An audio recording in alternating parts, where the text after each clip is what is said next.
In this video, I wanted to talk to you about WordPress themes or WordPress templates. So first of all, to clarify, the word theme or template is pretty much interchangeable. They mean the same thing. And so basically the idea is that like there's a pre-made or pre-configured framework or design that you're buying. And so essentially the site design has already been made and you're just trying to like work your content and your imagery and stuff into the design that's already been made. And so a couple things, I'm going to have a couple different videos on some theme options that I would suggest for you. But before we get to those, I just wanted to give you some high level thoughts about what you should think about in terms of themes and making a theme selection. So it really depends on kind of you and your capabilities, your time commitment, as well as like your sense of design.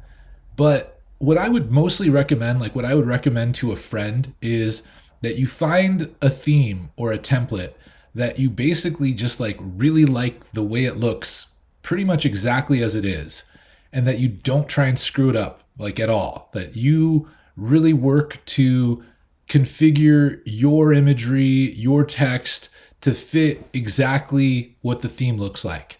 So for example, if like the theme has a big hero image and there's like negative space on one side and a picture of someone on the other side, that you do that. It doesn't have to be the same picture, but it has to be like that format.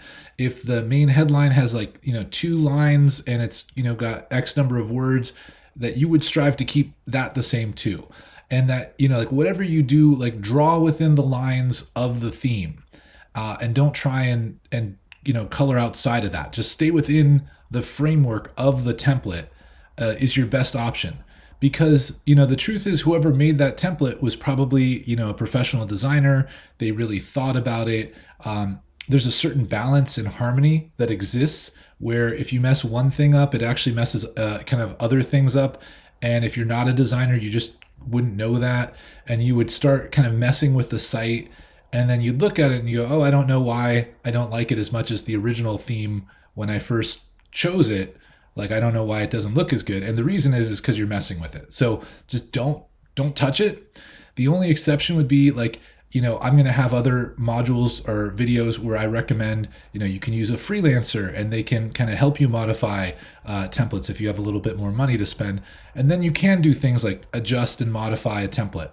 But my recommendation is, if you're just going to straight get a template and you're not a designer and this is just you and you're trying to like get a site that looks as good as possible with like no money or, not much time, just stick with like find a template that you like, whatever it is.